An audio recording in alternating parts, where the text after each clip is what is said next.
Em, Hola, buenos días. La clase de hoy, em, vamos a ver lo que es la estructura, organización y función del ADN. En particular vamos a hablar de lo que son cromosomas eucarióticos. Como les decía antes, esta clase es grabada por motivos de fuerza mayor. No puedo estar hoy o el martes presente con ustedes. De todas maneras, quedan todas las canales abiertos para cualquier pregunta que tengan. Ya voy a parar mi video para disminuir el tamaño del archivo y para que no se me bloquee el computador.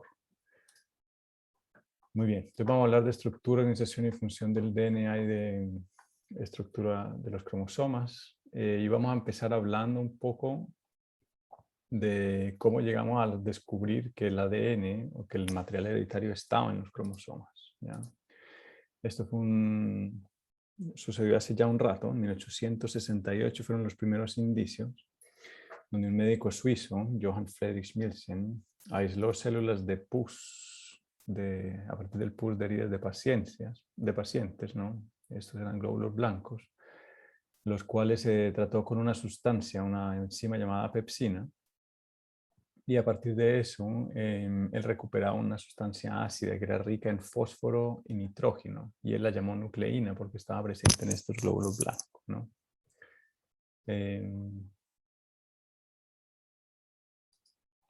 Entonces ahí es donde se describe por primera vez la nucleína.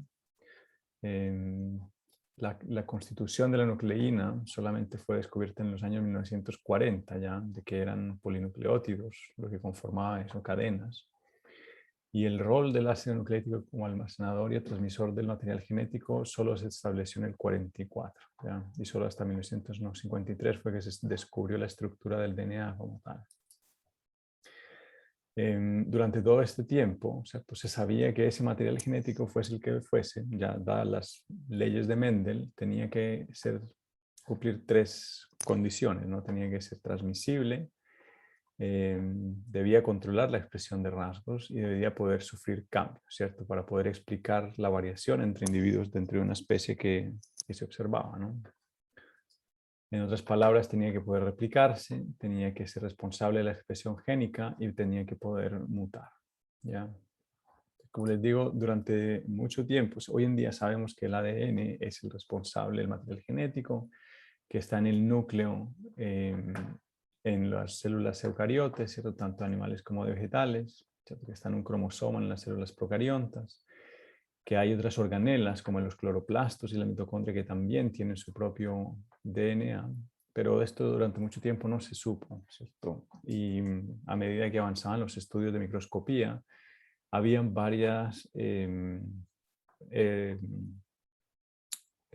moléculas de las cuales se creía que eran los responsables. Por ejemplo, había gente que pensaba que eran las proteínas o el ARN que podían ser los responsables del material hereditario, ¿ya? Hoy en día sabemos que son, ¿cierto? Que están los cromosomas, ¿cierto? Que estos son los responsables de la herencia por este experimento del que habíamos hablado a la vez, una de las clases anteriores de Morgan, ¿cierto? Con sus drosófilas, que había demostrado que ese material hereditario estaba en los cromosomas. Sabemos entonces eso. Sabemos que también hoy en día los cromosomas contienen proteínas, además de ácidos nucleicos, y sabemos que esos ácidos nucleicos son, ¿cierto? ADN o ácido desóxido ribonucleico o ARN como ácido ribonucleico, ¿ya? Ahora, evidencia de que el material genético es el ADN, ¿cierto? Ya vimos el tema de Morgan, los experimentos de Morgan. Han habido otros, ¿cierto? Hoy en día sabemos que esa información genética se codifica en el ADN, pero algunos virus son la excepción, ¿no? Donde el ARN es un material genético, ¿cierto? Evidencia indirecta, por ejemplo, que la mayor parte del ADN está ubicado en los cromosomas, ¿cierto? El ARN y las proteínas están en el citoplasma, que hay una correlación entre el número de cromosomas y la cantidad de ADN, cuando uno compara distintas especies, ¿cierto? Que las células somáticas tienen 2 veces la cantidad de ADN que las células germinales, como los óvulos y espermatozoides. que el ADN es mucho más estable que otras moléculas como las proteínas o el ARN, y que la composición molecular del ADN es la misma entre varias células de un organismo, ¿cierto? La composición molecular del ARN en las proteínas cambia en función de las células que estemos mirando. También hay evidencia directa de que el material genético es el ADN, ¿cierto? Habíamos hablado de los experimentos de Morgan, pero hay otras formas, ¿ya? Habíamos hablado también de los experimentos de Griffith, ¿cierto? De la transformación de bacterias, y esto también dio indicios de que era el ADN que era el que modulaba la transformación en bacterias, ¿ya? ¿Se acuerdan del experimento de Griffith, en donde él inoculaba ratones con distintas cepas de Streptococcus pneumoniae, ¿cierto? Y mataba o inactivaba estas células también y veía qué era lo que pasaba. Voy a pasar rápido porque este experimento ya lo vimos, ¿cierto? Pero básicamente si la variante o esta cepa que era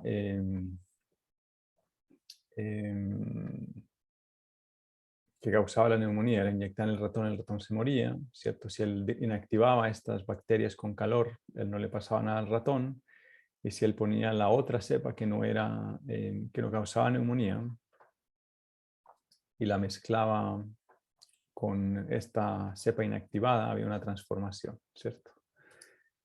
Entonces él había hablado en sus experimentos de que había un principio transformante, ¿no? Él no sabía que era el ADN, pero sabía que había un principio transformante que convertía o transformaba esas células en virulentas. Pero durante tiempo se hizo mucho la pregunta si eso podía ser al ratón, ¿cierto? Siendo el ratón un sistema complejo, podría ser algo en el ratón que hiciera ese cambio, en realidad, esa transformación.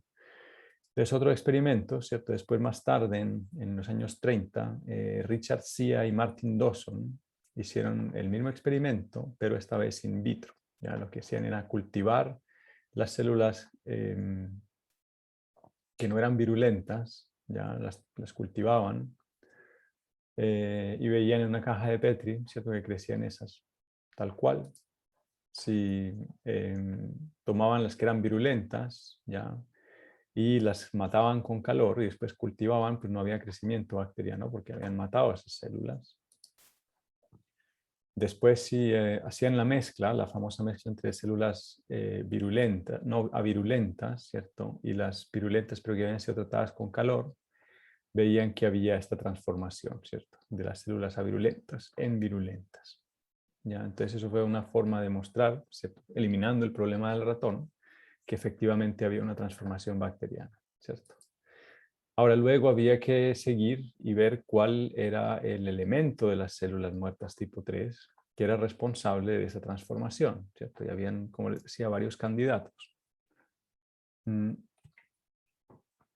Aquí llegan Avery, MacLeod y McCarthy en el 44, en otro experimento también clásico que se ve muy sencillo, pero era bien elegante, en donde lo que hacían era que tenían estas células tipo 2, ¿cierto? Y si las sembraban, salían colonias tipo 2.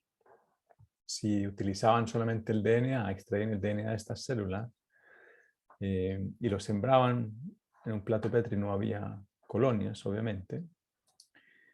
Y luego hacían diferentes combinaciones. Por ejemplo, tomaban las células tipo 2, las que eran avirulentas, y les añadían el ADN de las células tipo 3, que sí eran virulentas, ¿ya? Y eso lo sembraban y observaban que había transformación con ese ADN. Hicieron lo mismo, ¿ya? Pero en este caso, lo que hacían era tomar el ADN, ¿cierto? De esas células, además añadir el suero de lo que habían obtenido de estas células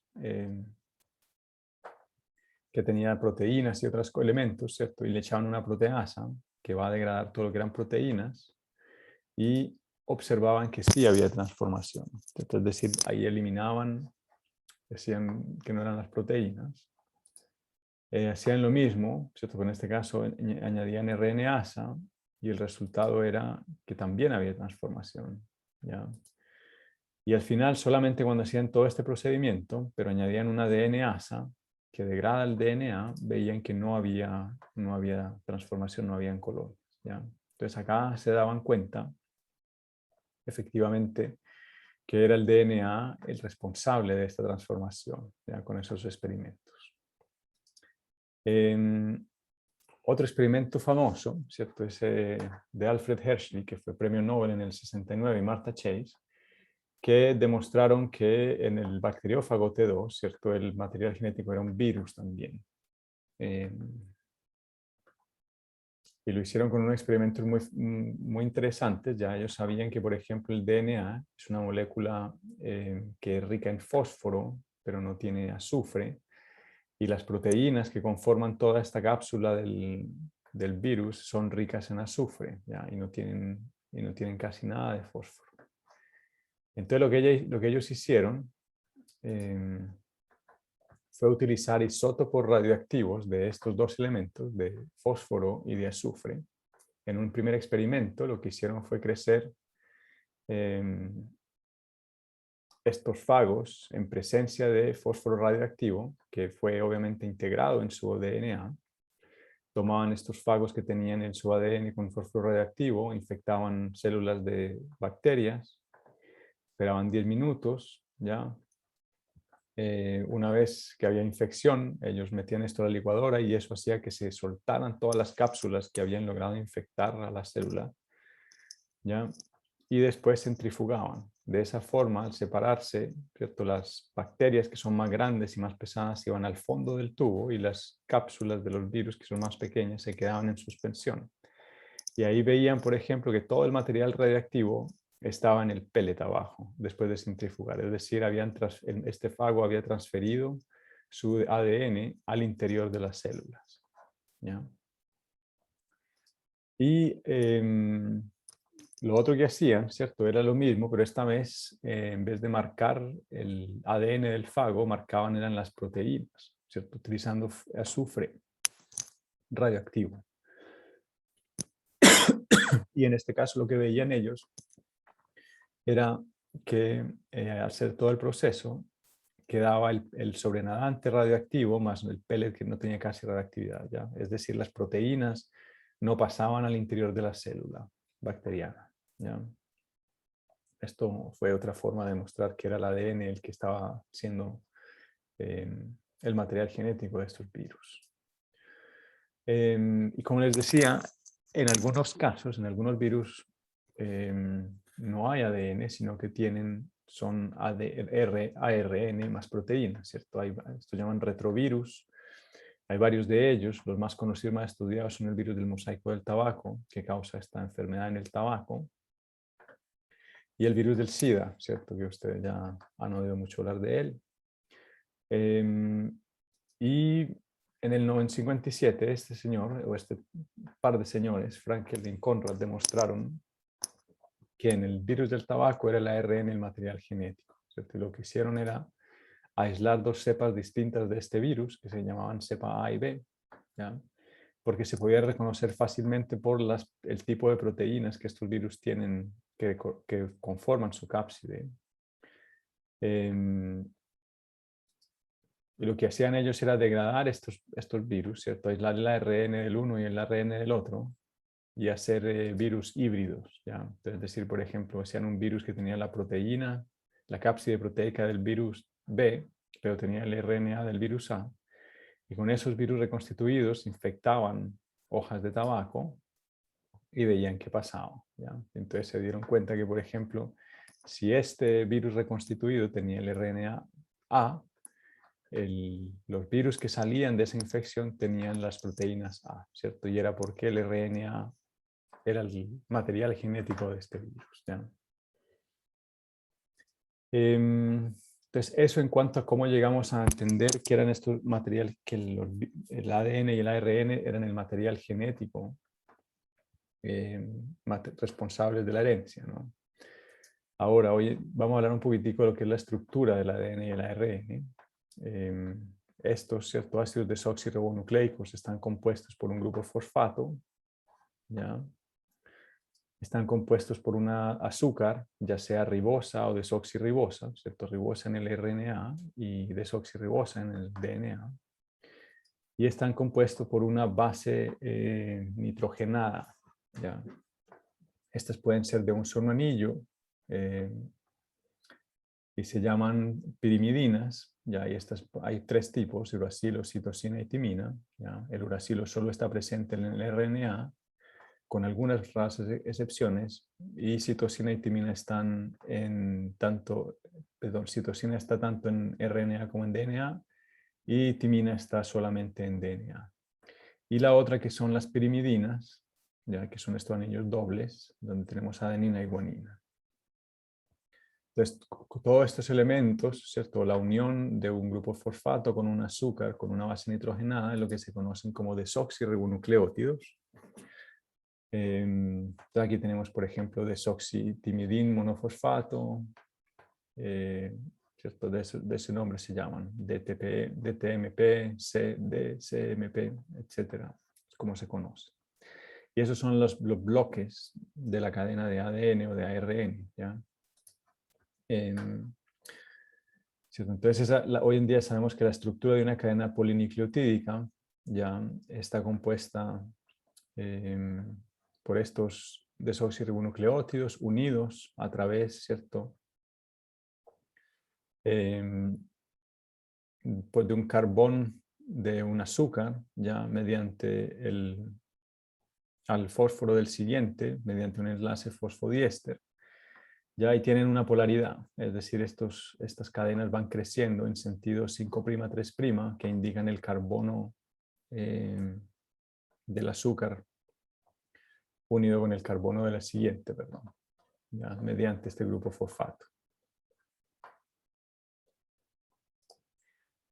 Pero tal vez lo más interesante de la estructura, ¿cierto?, es la historia de cómo llegamos a saber, perdón, cuál es la estructura de la doble hélice, o el modelo que hoy en día utilizamos del ADN, que es la doble hélice. ¿Ya? Fue vislumbrado por un grupo de varios científicos. Vale la pena destacar a Rosalind Franklin, entre ellos, a James Watson, a este señor que se llamaba Maurice Wilkins, y a Francis Crick, ¿cierto? Estos dos, Watson y Crick, fueron los que se llevaron la mayoría de la fama, pero todos en realidad contribuyeron a esto. Y fue ¿cierto? Ellos se basaron en experimentos previos de otros científicos, como este que se llamaba Chargaff, que se había dado cuenta que la composición en términos de adenina, guanina, citosina y timina seguía ciertas reglas específicas. Hoy en día se conocen como las reglas de Chargaff. ¿Ya? Él se dio cuenta que en muchas especies siempre la proporción de timina y adenina era similar, y la proporción de guanina, citosina siempre era similar. ¿Ya? En otras palabras, ¿cierto? Había ciertas reglas o cocientes de molaridad que se respetaban entre esas bases. Otro elemento importantísimo fueron los estudios de Rosalind Franklin, que estudiaba los patrones de difracción de rayos X de distintas moléculas, y ella se dio cuenta, o estudió el ADN, ¿cierto? Aquí tiene una radiografía de una molécula de ADN, y sus observaciones indicaban, ¿cierto?, que la ADN era una molécula altamente ordenada, de 2 cadenas, con subunidades repetidas en espacios de 0.34 nanómetros. Y esto les dio la idea, ¿cierto?, a los otros de generar este modelo con 2 cadenas de nucleótidos unidas por enlaces fosfodiéster, ¿cierto? Esas cadenas entre sí están unidas por puentes de hidrógeno, que son unos enlaces relativamente débiles entre las bases nitrogenadas, y donde hay un apareamiento específico, ¿cierto? Adenina siempre se aparea con timina y guanina con citosina, lo cual explica las reglas de Chargaff, y cada par de bases consiste en una purina y una pirimidina, ¿cierto? Entonces siempre hay un apareamiento de una purina con una pirimidina. Aquí tienen como un resumen de los enlaces importantes en la estructura de ADN, ¿cierto? Tenemos enlaces covalentes que unen dentro de las bases y los azúcares, enlaces fosfodiéster que unen distintas azúcares en distintos desoxirribonucleótidos, puentes de hidrógeno que unen las 2 cadenas, etc. ¿Ya? Estas cadenas entonces son complementarias, tienen polaridad inversa y son complementarias, ¿cierto? Entonces en una va en sentido de 5', 3', la complementaria va en el otro sentido. Es importante tener en cuenta que la timidina y la adenina están unidas por 2 puentes de hidrógeno, mientras que la guanina y citosina es por 3. Luego, cuando hablemos de replicación y transcripción, vamos a ver por qué esto es importante. Y ya, bueno, hay un apareamiento específico de bases, ¿cierto? Es decir, si uno conoce la secuencia de bases de una cadena, puede deducir automáticamente la otra. Y estos puentes de hidrógeno contribuyen a la estabilidad de la molécula, ¿cierto? Hace que el centro sea hidrofóbico y hacen que sea una molécula bastante estable, ¿cierto? Tan estable que hoy en día, por ejemplo, podemos recuperar moléculas de ADN de momias o incluso de fósiles. Ya, y sigue estando ahí. Vamos a hablar un poquitico del ADN en procariotes y virus, ¿cierto? En general, los procariotes son monoploides, es decir, que tienen solo un juego de genes. Generalmente almacenados en un único cromosoma, ¿cierto? Que contiene una sola molécula de ácido nucleico. ¿Ya? Aunque ya sabemos que a veces pueden tener cromosomas accesorios, que son los plasmas. Esas moléculas de ADN en procariotas están organizadas en lo que se conocen como dominios superenrollados negativamente, y esto tiene un principio físico bien sencillo, ¿cierto? Ustedes aquí tienen en esta foto una bacteria y todo este espagueti que se ve ahí es su cromosoma, ¿ya? Si uno lo mirara en tamaños relativos, aquí tienen el tamaño de una E. coli que mide más o menos 2 micrómetros de diámetro, y su cromosoma, si no lo extendiera, mide más o menos 350 micrómetros de diámetro, ¿ya? Entonces, para que este cromosoma quepa en esa célula, hay que superenrollarlo, ¿cierto? Y aquí simplemente hay un esquema en donde ven cómo se va enrollando. Esto tiene asociado ciertas moléculas accesorias, como en este caso ARN, pero ese superenrollamiento de este cromosoma permite que quepa dentro de la célula. Por el otro lado, tenemos los cromosomas eucariotes, ¿cierto? A diferencia de los procariotes, ¿cierto? El ADN en eucariotes contienen varios cromosomas lineales, ¿ya? Son más complejos que en procariotes, normalmente son diploides, 2 copias o varias veces más, y tienen muchos cromosomas, ¿ya? En general, los cromosomas eucariotes tenemos, ¿cierto?, que cada cromosoma es único. Nosotros, por ejemplo, tenemos 23, ¿cierto? Y cada uno de ellos es único, tiene secuencias únicas. Cada cromosoma contiene una sola molécula grande de DNA asociada a otras moléculas como proteínas y ARN, y ese conjunto se llama cromatina, ¿ya? Si uno repartiera o mirara la composición de la cromatina, ¿cierto?, lo que conforma un cromosoma, van a ver que en realidad lo que es DNA es una fracción relativamente pequeña, ¿cierto? Un poquito menos de un cuarto. El resto son proteínas, que son estas de acá. Hay unas que son histonas, que son muy importantes, que ya las vamos a ver, y otras que son proteínas estructurales o RNA. Es bien interesante porque un cromosoma tiene en promedio 20 milímetros de ADN lineal. Es decir, yo agarro un cromosoma y lo estiro, son más o menos 20 milímetros. Y la pregunta, ¿cierto?, es cómo hace una célula para almacenar varias moléculas de ADN, cada una de 20 milímetros, sabiendo que una célula de eucariotes mide muchísimo menos que eso, ¿ya? Y la respuesta es que hay que empaquetarlo. Entonces, ese ADN hay que empaquetarlo en niveles, ¿cierto? Hay varios niveles, está el nivel de nucleosoma, nivel de fibra de cromatina y el nivel de cromosoma. Estos nucleosomas simplemente es el ADN que se asocia a unas proteínas específicas que se llaman histonas, ¿ya? Y que en cada uno de estos grupos de histonas el ADN da un par de vueltas, en realidad una vuelta y 3/4, ¿ya? Y eso se puede ver incluso al microscopio electrónico como una especie de collar de perlas. Si uno hace un zoom, ¿cierto?, son estos compuestos de histonas, que son varias histonas distintas, que se forman en octámeros, y que ayudan a mantener esta estructura de nucleosomas del DNA. Esos nucleosomas a su vez se enrollan, ¿cierto?, en otras estructuras más compactas que se llaman solenoides.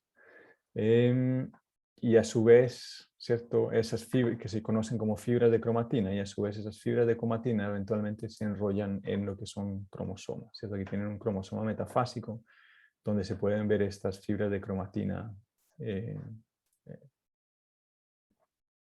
¿Ya? Entonces, resumiendo, hay varios niveles de empaquetamiento, ¿cierto? Tenemos la molécula de ADN que se empaqueta en nucleosomas, ¿ya? Que están compuestos que están ayudados por histonas. Esos nucleosomas están enrollados en fibra de cromatina y esa fibra de cromatina a su vez es lo que compone el cromosoma, ¿cierto? Que está organizado en torno a un andamiaje. Ese andamiaje, ¿cierto? Si uno digiere, por ejemplo, un cromosoma, aquí tienen cromosomas que se digiere, donde se remueven todas las histonas, queda todo el ADN regado acá y esta estructura en la mitad que se llama el andamiaje, que está compuesto por proteínas estructurales. Y además, ¿cierto? A diferencia de los cromosomas procariotes, los cromosomas eucariotes son lineales, les había dicho, y tienen otro par de particularidades, ¿cierto? Están compuestos por unas estructuras o tienen centrómeros, ¿ya? Y telómeros. Curiosamente, tanto los telómeros como los centrómeros están compuestos de secuencias de ADN que se repiten muchas veces. Y los telómeros en particular tienen una secuencia bien específica, que la pueden ver ahí en pantalla. Y la longitud, qué tan largos son estos telómeros, varía entre especies. Tienen una función bien importante y que todavía de hecho no conocemos del todo.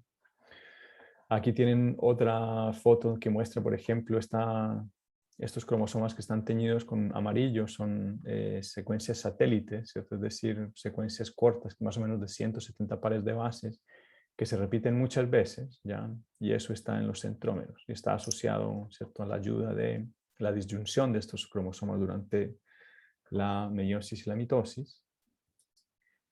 Y los telómeros, como les decía, son bien particulares. Sabemos que protegen los extremos de las moléculas de ADN lineales, ¿cierto?, de desoxirribonucleasas, evitan la fusión de cromosomas, ¿cierto?, y facilitan la replicación completa de los extremos de las moléculas de ADN lineales, ¿cierto? Esa mayoría de los telómeros tienen consecuencias repetitivas. Y luego hablaremos un poquitico de lo que implican estos telómeros, ¿cierto? Por ejemplo, sabemos que personas que tienen una cantidad pequeña de telómeros o de número de repeticiones generalmente tienen una senescencia más temprana. De cierta forma, ¿cierto?, la longitud de estos telómeros está asociado a la longevidad, ¿ya? Luego vamos a hablar un poquitico cuando hablemos de la replicación, ¿cierto?, del tema de los telómeros, ¿sí? Y de las enzimas que están asociadas a mantener esta longitud, que son bien interesantes.